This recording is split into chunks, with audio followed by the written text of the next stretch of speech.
नमस्कार मित्रांनो, रामकृष्ण हरी.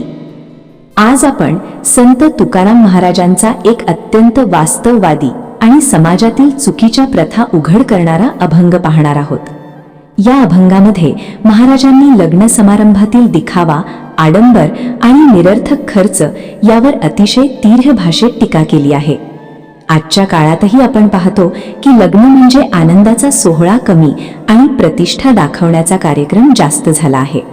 लोक कर्ज काढून उधारी करून मोठमोठे समारंभ करतात, पण त्यामागील खरा उद्देश दोन जीवांचं पवित्र नातं हरवून जातं. तुकाराम महाराज आपल्याला सांगतात की या बाह्य दिखाव्यामुळे आपण केवळ स्वतःचं नुकसान करतो, पण समाजात चुकीचा आदर्शही निर्माण करतो. जेवण, वाजत गाजत कार्यक्रम, मानपान या सगळ्यात माणूस इतका अडकतो की साधेपणा आणि संस्कार विसरतो. हा अभंग आपल्याला विचार करायला भाग पाडतो की आपण खरंच योग्य मार्गावर आहोत का, की फक्त लोकांना दाखवण्यासाठी जीवन जगतो आहोत. चला तर मग या अभंगातून मिळणारा खोल अर्थ समजून घेऊया. अभंग 269. दिवट्या वाद्ये लावूनी खाणे, करुणी मंडण दिली हाती. नवरा नेई नवरी घरा, पूजन वरा पाद्याचे. गौरविली विहीण व्याही, घडिले काही ठेवू नका. करू द्यावे नाहावे बरे, ठाईचे कारे नकळेची. वऱ्हाडियांचे लागे पाठी, जैशी उटिका तेली. तुका म्हणे जोडीला थुंका, पुढे नरका सामग्री. अभंग 269. दिवट्या वाद्ये वावूनी खाणे, करुणी मंडण दिली हाती.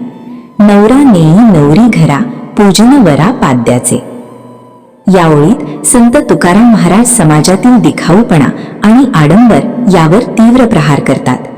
दिवट्या वाद्ये लावूनी खाणे याचा अर्थ असा की लोक एखाद्या समारंभात, विशेषतः लग्नात मोठ्या प्रमाणावर दिवे, वाद्य, बँड बाजा लावून भव्य वातावरण तयार करतात आणि त्यात भरपूर जेवणाची व्यवस्था करतात.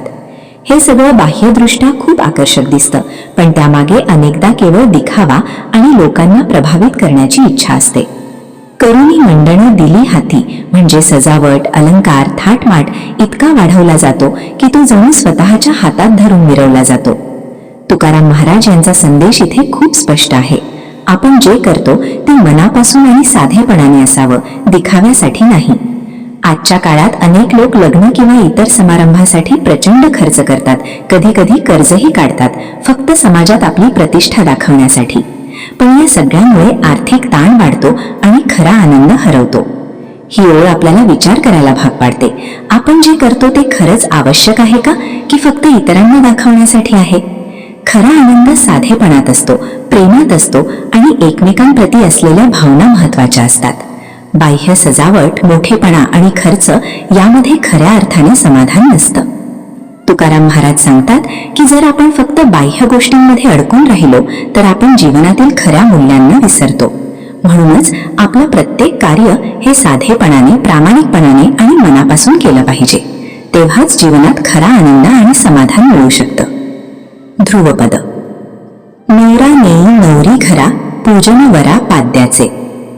या ओळीत संत तुकाराम महाराज विवाह सोहळ्यातील एक महत्वाचा प्रसंग दाखवतात, पण त्यामागे खोल सामाजिक आणि आध्यात्मिक अर्थ दडलेला आहे. नवरा नेई नवरी घरा म्हणजे लग्नानंतर वर नवरीला आपल्या घरी घेऊन जातो. हा एक आनंदाचा, नवीन आयुष्याची सुरुवात करणारा क्षण असतो. परंतु पूजन वरा पाद्याचे या भागातून ते दाखवतात की या प्रसंगी वराच्या पायांची पूजा केली जाते, त्याला देवासारखा मान दिलं जातं. तुकाराम महाराज इथे या प्रथेवर सूचक टीका करतात. ते सांगतात की माणसाला देवासारखं पूजणं हे योग्य नाही. विवाह हा दोन व्यक्तींचा आणि दोन कुटुंबांचा समानतेवर आधारित संबंध आहे. पण काही ठिकाणी वराला अत्यंत उच्च स्थान दिलं जातं, जणू तो श्रेष्ठ आहे आणि नवरी किंवा तिचं कुटुंब कनिष्ठ आहे. ही मानसिकता चुकीची आहे. या ओळीतून संत आपल्याला शिकवतात की कोणत्याही नात्यात समानता आणि आदर असणं अत्यंत गरजेचं आहे. जर आपण एखाद्या व्यक्तीला देवासारखं उच्च स्थान दिलं तर त्यातून अहंकार वाढतो आणि नात्यात समतोल राहत नाही. विवाह हा प्रेम, विश्वास आणि परस्पर आदरावर टिकणारा बंध आहे. तो केवळ परंपरा किंवा विधींवर आधारित नसावा. आजच्या काळातही अनेक ठिकाणी अशा प्रथा दिसतात जिथे वराला जास्त महत्त्व दिलं जातं, पण समाज बदलत आहे आणि आपणही या गोष्टींचा विचार करून योग्य ते बदल स्वीकारले पाहिजेत. संतांचा संदेश असा आहे की माणसाची पूजा करू नका, देवाची करा. माणसाला मान द्या, पण त्याला देव बनवू नका. ही ओळ आपल्याला अंतर्मुख करते आणि सांगते की परंपरा पाळताना विवेक वापरणं आवश्यक आहे. जे योग्य आहे ते स्वीकारा आणि जे चुकीचं आहे ते बदलण्याची तयारी ठेवा. दौरविली विहीण व्याही, घडले काही ठेवू नका. या ओळीत संत तुकाराम महाराज विवाह सोहळ्यातील आणखी एक सामाजिक चित्र आपल्या समोर उभं करतात. गौरविली विहीण व्याही म्हणजे वधूवराच्या नातेवाईकांचा, विशेषतः विहीण व्याही यांचा खूप सन्मान केला जातो, त्यांचा गौरव केला जातो. लग्न समारंभात पाहुण्यांना खुश ठेवण्यासाठी, त्यांना मान सन्मान देण्यासाठी अनेक गोष्टी केल्या जातात. घडीले काही ठेवू नका म्हणजे जे काही तयार केलं आहे, जे काही खर्च केला आहे ते सर्व त्यांच्या सन्मानासाठी उधळून टाका, काहीही मागे ठेवू नका. तुकाराम महाराज या प्रथेवर अत्यंत सूक्ष्म पण तीक्ष्ण टीका करतात. ते दाखवतात की या सगळ्या दिखाव्याच्या आणि मानपानाच्या स्पर्धेत लोक विवेक हरवून बसतात. लग्न हा आनंदाचा आणि पवित्र सोहळा असताना तो दिखावा, प्रतिष्ठा आणि इतरांना प्रभावित करण्याचा कार्यक्रम बनतो. लोक आपली आर्थिक परिस्थिती न पाहता केवळ समाजात मान मिळावा म्हणून अतोनात खर्च करतात. या ओळीतून संत सांगतात की खरा सन्मान हा मनातून असावा, तो पैशांनी किंवा दिखाल्याने विकत घेता येत नाही. जर आपण फक्त लोकांना खुश करण्यासाठी, त्यांचं कौतुक मिळवण्यासाठी खर्च करत असू तर तो सन्मान खोटा आणि क्षणिक असतो. अशा वागण्यामुळे माणूस कर्जबाजारी होतो, मानसिक ताण वाढतो आणि खऱ्या आनंदाचा नाश होतो. आजच्या काळातही ही समस्या तितकीच लागू आहे. लग्न समारंभात मोठमोठे हॉल, महागडे जेवण, भव्य सजावट हे सर्व समाजात प्रतिष्ठा दाखवण्यासाठी केलं जातं, पण यामध्ये अनेकदा आपल्या क्षमतेपेक्षा जास्त खर्च केला जातो. तुकाराम महाराजांचा संदेश आहे की साधेपणा आणि प्रामाणिकपणा हेच खरे सौंदर्य आहे. आपण परंपरा पाळाव्यात, पण त्या विवेकाने आणि आपल्या मर्यादेनुसार. दुसऱ्यांच्या मानेसाठी स्वतःचं नुकसान करणं हे शहाणपणाचं नाही.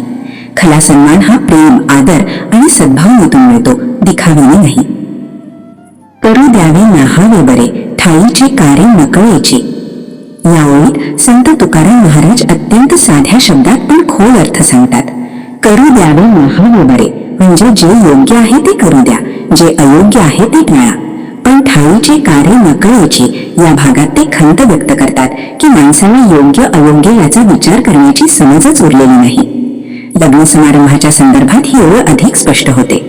अनेक वेळा लोक परंपरा, रूढी किंवा समाजाच्या दबावाखाली काही गोष्टी करतात, पण त्या गोष्टी खरंच आवश्यक आहेत का, योग्य आहेत का याचा विचार करत नाहीत. नुसतं सगळे करतात म्हणून आपणही करावं या मानसिकतेमुळे अनावश्यक खर्च, दिखावा आणि कधी कधी चुकीच्या प्रथाही टिकून राहतात. तुकाराम महाराज सांगतात की माणसाने विवेक बुद्धी वापरणं खूप गरजेचं आहे. कोणती गोष्ट करावी आणि कोणती टाळावी हे समजून घेतलं पाहिजे. फक्त समाज काय म्हणेल याच्या भीतीने किंवा लोकांना खुश करण्यासाठी चुकीच्या गोष्टी करणं हे अज्ञानाचं लक्षण आहे.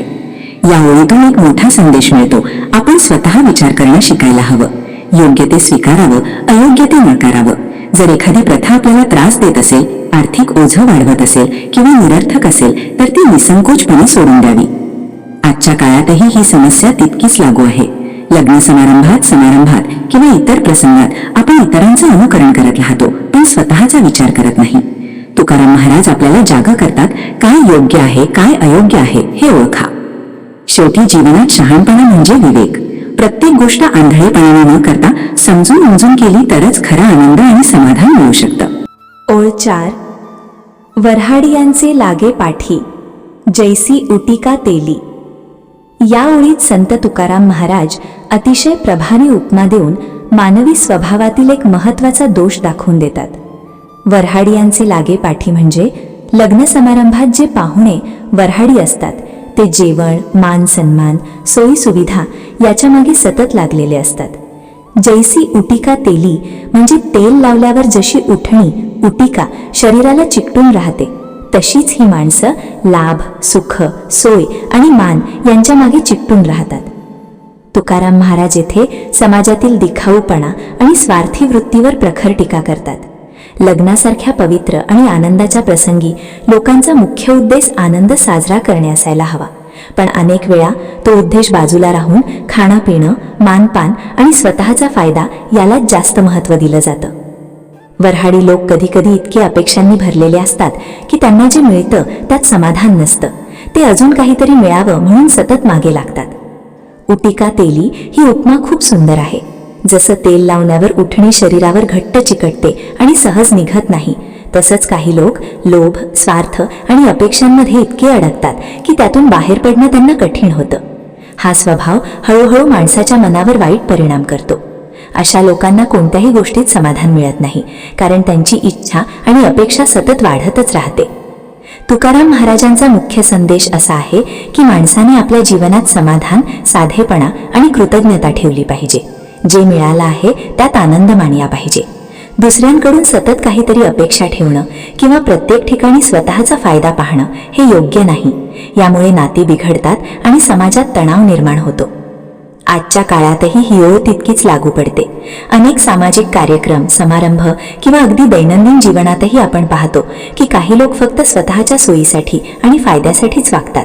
अशा वृत्तीपासून दूर राहून इतरांच्या भावनांचा आदर करणं आणि निस्वार्थीपणे वागणं हेच खऱ्या अर्थाने आध्यात्मिक आणि सामाजिक प्रगतीचं लक्षण आहे. शेवटी या ओळीतून तुकाराम महाराज आपल्याला शिकवतात की लोभ आणि स्वार्थाला चिकटून राहणं सोडून समाधान आणि साधेपणाने जीवन जगावं. यातच खरी शांती आणि आनंद आहे. ओळ 5. तुका म्हणे जोडीला थुंका, पुढे नरका सामग्री. या ओळीत संत तुकाराम महाराज अत्यंत कठोर पण वास्तववादी संदेश देतात. जोडीला थुंका म्हणजे जे काही आपण चुकीच्या मार्गाने, स्वार्थाने किंवा वाईट कृत्यांनी जमवतो ते तुकाराम महाराजांच्या मते थुंकीसारखं तुच्छ आणि घाणेरड आहे. अशा प्रकारे मिळवलेली संपत्ती, मान सन्मान किंवा सुख हे खऱ्या अर्थाने मूल्यहीन असते. पुढे नरका सामग्री याचा अर्थ असा की हेच वाईट कृत्य पुढे जाऊन आपल्याला दुःख, क्लेश आणि अधोपतनाकडे नेतात, जणू नरकाचीच तयारी करतात. तुकाराम महाराज येथे आपल्याला स्पष्ट सांगतात की जीवनात केवळ बाह्य यश, पैसा किंवा दिखावा महत्वाचा नाही. जर हे सर्व मिळवताना आपण प्रामाणिकपणा, नीती आणि धर्म सोडून दिला तर ते सर्व व्यर्थ आहे. लोक अनेकदा लोभ, मत्सर आणि अहंकारामुळे चुकीचे मार्ग स्वीकारतात, फसवणूक करतात, दुसऱ्यांचे नुकसान करतात आणि स्वतःचा फायदा साधतात. पण अशा मार्गाने मिळवलेलं सर्व काही शेवटी नाशाला कारणीभूत ठरतं.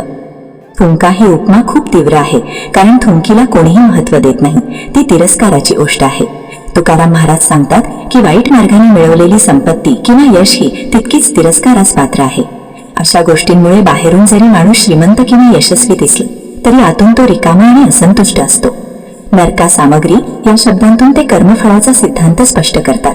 प्रत्येक कृतीचा परिणाम असतो. चांगल्या कृतींमुळे सुख आणि शांती मिळते, तर वाईट कृतींमुळे दुःख आणि त्रास. त्यामुळे माणसाने नेहमी योग्य मार्गाचा अवलंब करावा.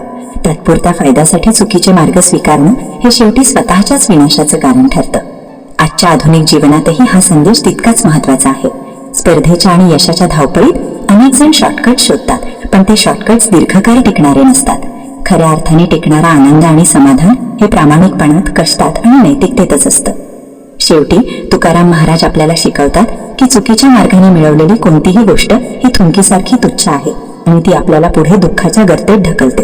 त्यामुळे सदैव सत्य, नीती आणि धर्म यांचा मार्ग स्वीकारावा. यातच जीवनाचा खऱ्या अर्थाने कल्याण आहे. शिकवण. या अभंगातून आपल्याला एक अतिशय महत्वाची जीवन शिक्षण मिळते. चुकीच्या मार्गाने मिळवलेलं काहीही टिकत नाही आणि त्यातून शेवटी फक्त दुःखच मिळतं. माणूस अनेकदा लोभ, स्वार्थ आणि अहंकारामुळे चुकीचे निर्णय घेतो. त्याला वाटतं की आज फायदा झाला म्हणजे सगळं ठीक आहे. पण संत तुकाराम महाराज सांगतात की असे लाभ हे थुंकीसारखे तुच्छ असतात आणि ते पुढे जाऊन आपल्यालाच त्रास देतात. आपण नेहमी सत्य, प्रामाणिकपणा आणि नीती यांचा मार्ग निवडला पाहिजे, कारण खरा आनंद आणि समाधान हे फक्त चांगल्या कर्मातूनच मिळतं. तात्पुरत्या सुखासाठी चुकीचे मार्ग स्वीकारणं म्हणजे स्वतःच्याच पायावर धोंडा मारण्यासारखं आहे. योग्य मार्गाने मिळालेलं थोडं असलं तरी ते टिकाऊ आणि समाधान देणारं असतं. म्हणूनच जीवनात कोणताही निर्णय घेताना तो योग्य आहे का हे स्वतःला विचारणं खूप गरजेचं आहे. चांगले विचार, चांगली कर्म आणि स्वच्छ मन यामुळेच आयुष्य सुंदर आणि शांत बनतं. वाईट मार्ग टाळा, चांगुलपणाचा स्वीकार करा. यातच खऱ्या जीवनाचं सुख दडलं आहे. मित्रांनो, जीवनात आपण काय कमावलं यापेक्षा आपण कसं जगलो, कोणत्या मार्गाने चाललो आणि आपल्या कर्मांनी इतरांना काय दिलं हेच शेवटी महत्वाचं ठरतं. थोड्या वेळासाठी मिळणारा फायदा, दिखावा आणि स्वार्थ यामुळे मन कधीही शांत राहत नाही. पण प्रामाणिकपणा, सत्य आणि चांगुलपणा यांचा मार्ग निवडला तर आयुष्य खरंच सुंदर आणि समाधानकारक होतं. आपण सगळेच चुका करतो, पण त्या चुकांमधून शिकून योग्य मार्गाकडे वळणं हीच खरी जाणीव आहे. संतांचे विचार आपल्याला फक्त ऐकण्यासाठी नाही तर ते जगण्यासाठी आहेत. जेव्हा आपण त्यांना आपल्या जीवनात उतरवतो तेव्हाच त्यांचा खरा अर्थ समजतो. चांगलं करा, चांगलं विचार करा, कारण शेवटी आपल्या कर्मांचंच फळ आपल्याला मिळणार आहे. मित्रांनो, जर तुम्हाला असेच अभंगांचे अर्थ, जीवन शिक्षण आणि प्रेरणादायी विचार आवडत असतील तर ज्ञानाचे शिबिर या आपल्या चॅनलला नक्की सबस्क्राईब करा आणि या ज्ञान यात्रेत आमच्या सोबत राहा.